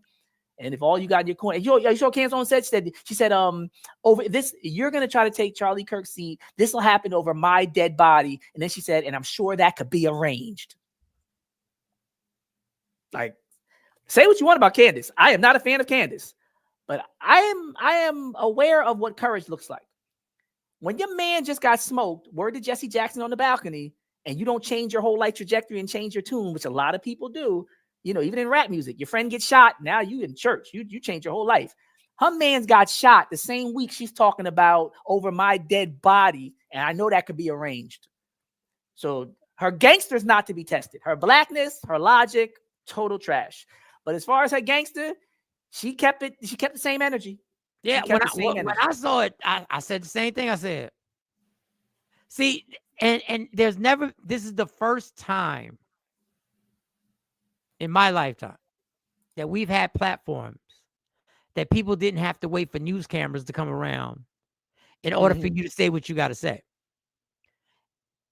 And now they have the platform. We have the platforms. This is why this is why my man was like, we got to censor these platforms because they're uncontrollable. That's the biggest threat. And it's not the United States government. They got them in pocket. And you know what's and the irony about it is that you can starve people to death, you can kill people unjustly for hundreds of years, you can take people's rights away, but there's something about these platforms that will make people gather up and want to fight to the death to keep these platforms. No, I would underestimate their survival instinct. Like you said, people, like there's people right now eating mud pies, living in rubble, because they thought if I just blow up everything, people will leave. They blew up everything. People started coming back. They're like, this is our home. They start moving rocks one by one. And even when other bombs are going off, they start building community and they stay resilient. And people just like, yo, how do they keep coming back? It's like, you don't sleep on people's survival instincts. And understand, this is why they don't want to educate. They don't want masses being educated. Somebody is saying, looking at Candace Owens right now, once again, not a fan, not Somebody is saying this is why they're not supposed to go to school. They're Yes. not supposed to know the power that they have. They are not supposed to know how to manipulate a system. They are not supposed to know how to do this. They are supposed to be able to say white people are bad, and white people are supposed to say black people are bad, and we're supposed to be able to control everybody based on fear. We're not supposed to educate them to know that they can implement fear on us. They're never supposed to know the power of the weapons that they have. They're not supposed to know that they literally, with their words, have power. They have weapons.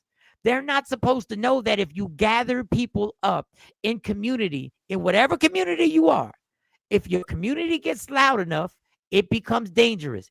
The bigger it gets, the more united it is. When a community is united for a cause, the weapon becomes destructive. But you can only know that by what? By learning history. Yeah, seeing examples. Yes, that's by why. Yeah, seeing seeing examples. Oh, Or some you David can- and Goliath, right? Yeah, Yeah, you you don't need all the resources. You can beat them. You can do that.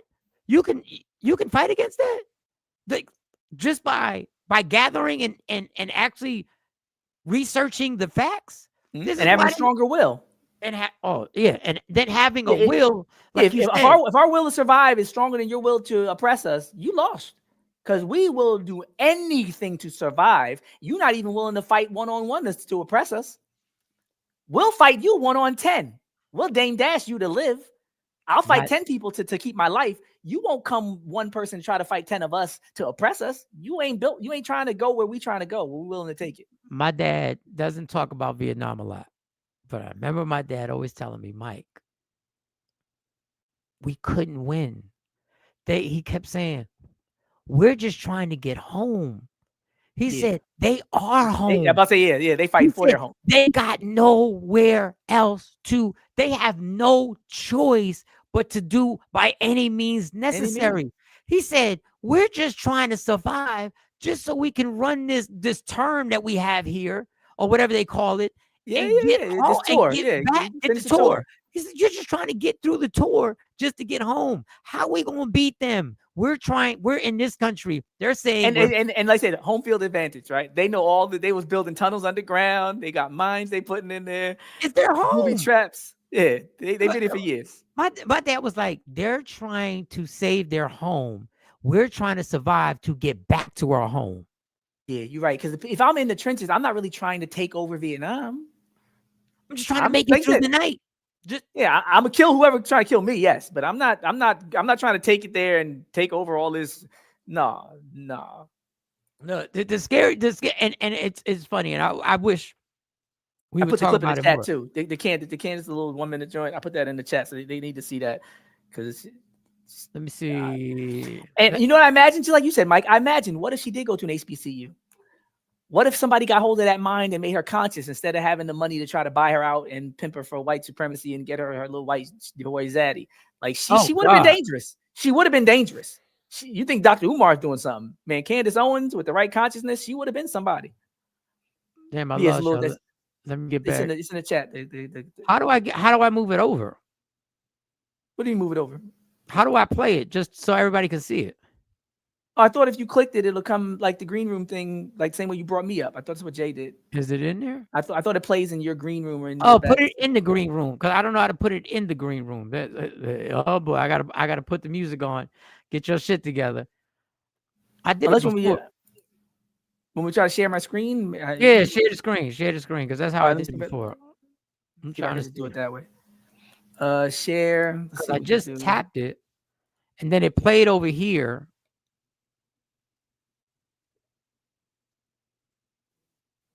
How does damn it, Jay Black, we need you. All right, it's in the green room now. Let's see. There it is. All right, here's Candace Owens' comment. And let me know if you can hear it. Can you hear that? Does it sound going to okay. Bring it back real quick. You are going to replace Charlie Kirk. Okay. Kings are born. You don't just get to depose and tell us that we're going to follow this individual. Okay. I'm one of the Masons of Turning Point USA. You put a shill in Charlie Kirk's chair in Charlie Kirk's company, and you try to tell us to follow that individual, I will be an enemy of you. There will be nothing that can stop me. Okay. And I want you guys to understand, this is not a threat. This is a promise. There will be nothing that can stop me. I will release every single text message. So to those of you who are trying that, I'm seeing the messages. I am telling you to back off right now. Like right now, don't do it. Okay. Don't you think about it. I know exactly who you are. I know exactly who you were that were exerting pressure. Don't you pretend to be noble now and say nice things about Charlie Kirk and think you're going to slide into his chair. Okay. Over my dead body, which I'm sure can be arranged. To those of you who think,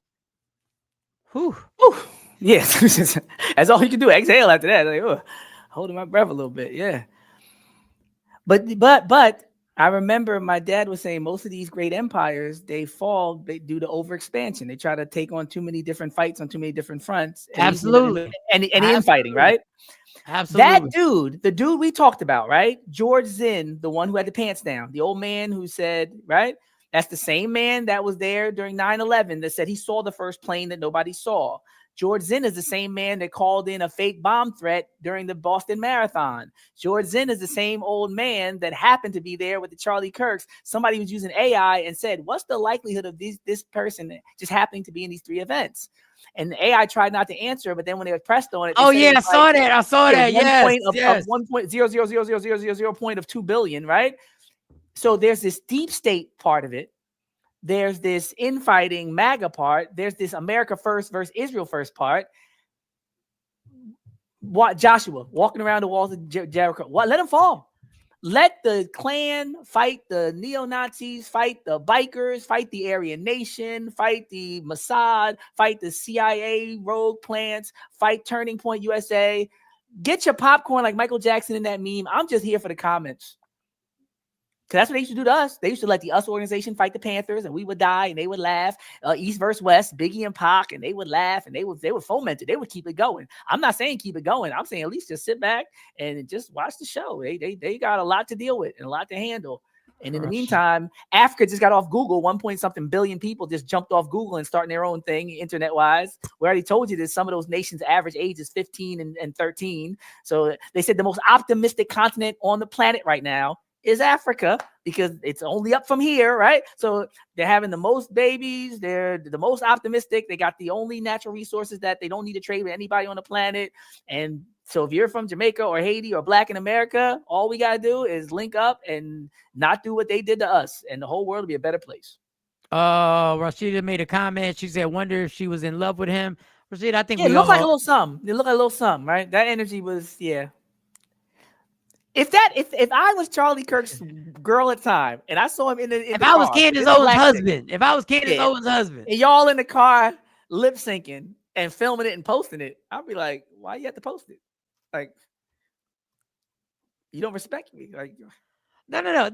Yeah. You're right. Where was y'all going? Where was y'all going at night? But you know what it, because human beings, no matter how political, how intelligent, no matter how influential, go back to human being basic instincts and basic desires. Animal nature. It's animal nature. It's like that. It was like that scene in the movie where Martin calls the singer to sing to him before he's about to do a speech because he's stressed, and she gets out of bed with her husband and she sings to him over the phone. Oh man, what scene is, who is the singer? Oh, I'll just look it up. You don't gotta think in 2025. And she gets out the bed from her husband, and it's an emotional thing because she's singing, trying to inspire him. And I'm thinking, who in the fuck lets their wife get out the bed to sing to another dude in the middle? Mahalia Jackson. Yes. Jackson. I looked it up. That's in the movie. Yes. So Rashida, when you ask that question, I think everybody is like in the back of their mind, because we got bigger fish to fry. We ain't married to neither one of these people. But you're sitting there going, you're risking your life. What was going on there? Yeah, why are you risking your life for Charlie? I've heard her talk about her husband and her child and not look that passionate. I'm just going to be plain. I've seen Candace Owens talk about her husband and not look like that. She looked impassioned. But hey, I don't care. But Common sense Let tells me, you. let me find out. Let me find out, though, Charlie. Charlie, let me find out. You know a little more about black women's brain than you was trying to let on, huh? You know about that processing power, that Eve gene processing power, that power, wonder working power. That Let me find out behind the scenes. You would think to yourself, if me and her were together, we take over the world. A master race mulatto. Can you imagine? Can you imagine being around Candace Owens in a casual situation where you're listening to R. Kelly and you're chilling, and you also know the intellectual potential that you believe that she has? Can you imagine looking at? Can you imagine look? Can you imagine looking at your wife laying in the bed like, "Bitch, you stupid." Can you? Can you? And you don't hate black people as much as Candace does. Me and Candace, we hate black people for real. We both hate black people. We got something in common. They both hate black people. Dude, that is the most bizarre. Listen, it's not even bizarre. Plus, remember when Kanye? I shouldn't say this, but if I wanted to compare Candace Owens to somebody, I'd have to shout out Erykah Badu, because y'all remember when Kanye met with Candace, he started making White Lives Matter T-shirts. He started doing conservative tours. He started talking about slavery being a choice. Candace Owens got that Badu effect.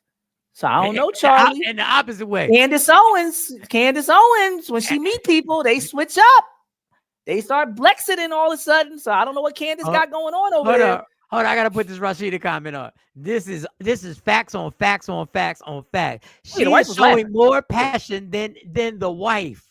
The wife was shouting out websites, talking about our next meeting, www.startachapter. Yeah. The wife wasn't giving up her life. The wife wasn't trying to die for nothing. The wife was trying to get more members. Hold on, let me see if I got the right draw. Hold on. Those would be facts on facts on facts on top of facts. Woo, you ain't never lie. You would think they murked her husband the way you think or her Candace, love. You say her love. Or her love. Can you imagine them trying to prop her up in front of Candace Owens in front of a microphone and saying, "Hey, this is what we need you to say right here"? She said, Candace Owens basically said, not basically said, "I'm willing to die for what Charlie started. I'm willing to die for this." The Kendrick too. Yeah. So real quick before we go on a little, this is a great show. I just want to tell y'all, when y'all go to these stores and y'all want to be Karens, I don't call everybody Karen. Some of y'all complain, and y'all should complain. I get it. But be very careful on the clap back, because I'm seeing people clap back when you go and you send an email to the company trying to fire somebody. I'm seeing how y'all better be careful on how y'all coming at people, and y'all think that y'all going to be able to ruin somebody's life, because you never know who that email might be going to. Case and point is this guy. To the person that emailed the property company that I worked for, that paid all my bills to get me fired, because I said, I'm not happy, I'm not celebrating, but I don't care about what happened to that man because it don't affect me. That's my LLC. That's my company. The email came right to my motherfucking phone. I'm a landlord. I own 2 duplexes and 2 triplexes. I rent out 9 apartments and I live in the 10th. That's my source of motherfucking income. But when you email me, you attach the video of me from TikTok along with the video of me from an adult website and a paragraph full of hate. Your email also came with your full name and your IP address. So, see you in court, bitch. To the person that emailed the property company that I worked for, that paid all... Just be careful. Just be careful.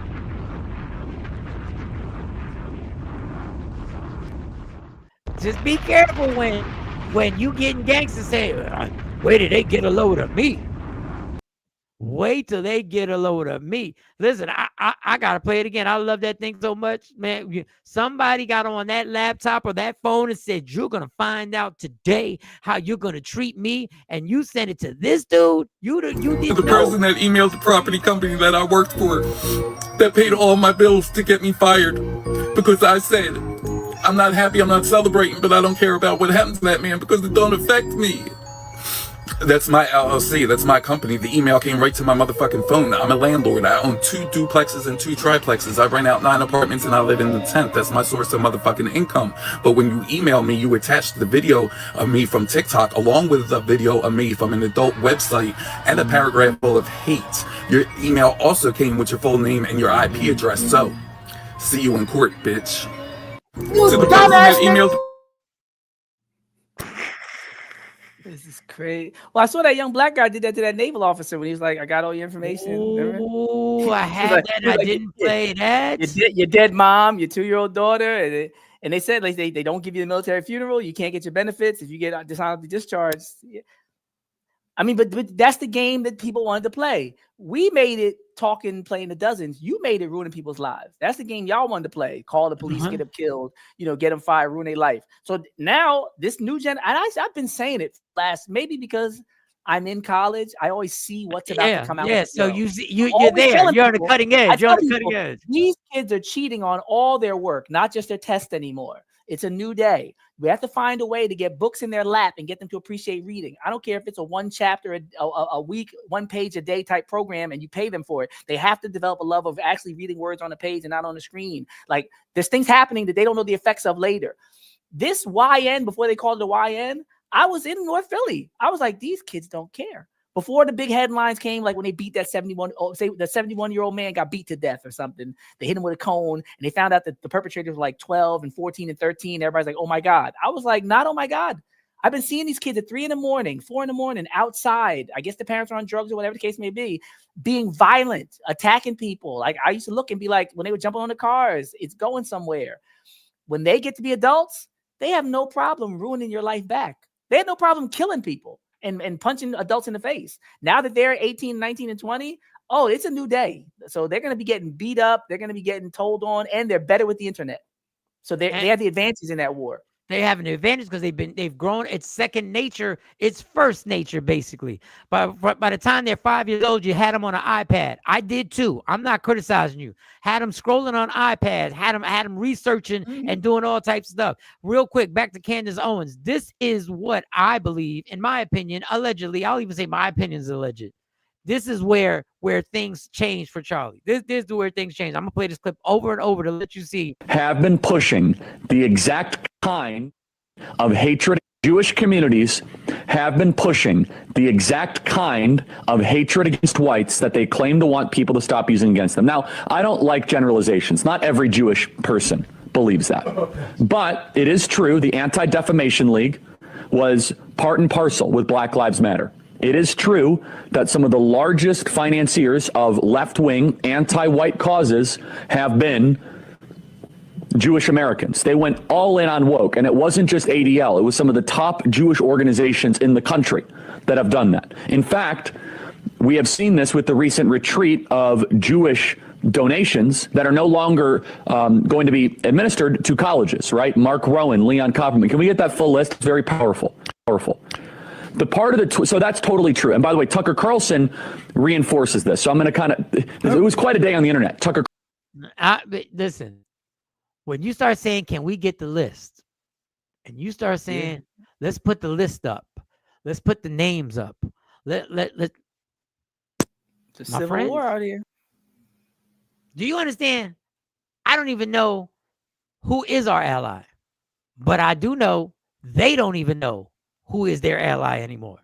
Oh yeah, no, they got problems. They got, and I mean, not just avoiding the sun. Like I saw Bill Gates was still trying to block the sun out. It's like, yo, if you got the sun closing in on you and everybody's it's gonna be interesting this next iteration, because like when we get back to October 7th and Israel's still bombing and Trump might not be with us, and like there's some things that are gonna happen in the next 2 to 3 months. I think, like you said, that run of getting everything done, I think they've petered out. I think the worst has already occurred in terms of because Charlie Kirk was doing a lot of good work for them, I'm saying. He was making progress on these college campuses. He was indoctrinating people. He was setting up an infrastructure mentally that was going to last for generations. He was going to one day maybe even be in the White House in some capacity. Losing that piece is like losing your queen in a chess game. And Trump is the king, even if Stephen Miller is the most dangerous. Stephen Miller's a weirdo. He can't do nothing without those figureheads. And like you said, Vance isn't a suitable one. So I think when they had their whole team, like a good sports team, right? When they had all their players not injured and starting, that was their shot at the championship. And the Eagles had a couple years like that where people started getting hurt and everything else. You remember, like, Yeah. There's a couple years where it was like, you know what? If it's so-and-so didn't get hurt, then Donovan will be able to. Right now, they're injured. Their top players are out the game.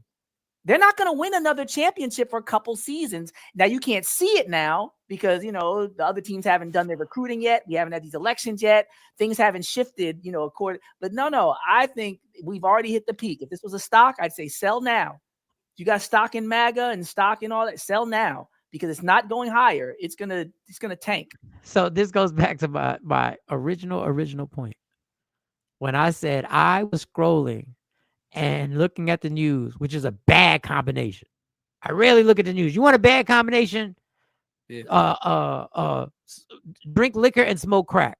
You want another, you do heroin and take sleeping pills. You want a bad combination? Scroll on your phone and have CNN on at the same time. And that's when I said I miss COVID. Do you understand what we're mad at right now? We're mad at legit things of people dying, genocide, people being dragged off the streets, thrown into vans, and sent to foreign countries. We're justifiably mad at black men being hung around this country in city squares in the middle of campuses in Mississippi. We're mad at people's rights being violated. We're mad at people not even having the rights being executed. There was a time when we were mad because we couldn't go outside. Remember that was the worst thing. That was the worst thing. Do you remember the good old days when we were mad? Taking a shot was bad. Taking a shot. But I'm saying no, taking a shot was bad. Yeah, but going outside. Remember when we were furious over having to wear a mask? Just a mask. Yeah, that was the biggest debate. There was a time when all we had to do from Donald Trump, his first term, all we had to do was not take his advice. All we had to do was ignore him. Just don't take bleach to cure COVID. Turn the channel. That was it. I'm not taking bleach. I'm not watching this. He was doing a press conference every day. Oh, if those who don't know, the person who made that documentary Vaxxed, that's so hard to watch online, and Vaxxed Part 2 is coming out with a new movie called An Inconvenient Study. So, I don't know how they find the time to cover all this stuff up. The people that work to do the cover-ups, they work overtime.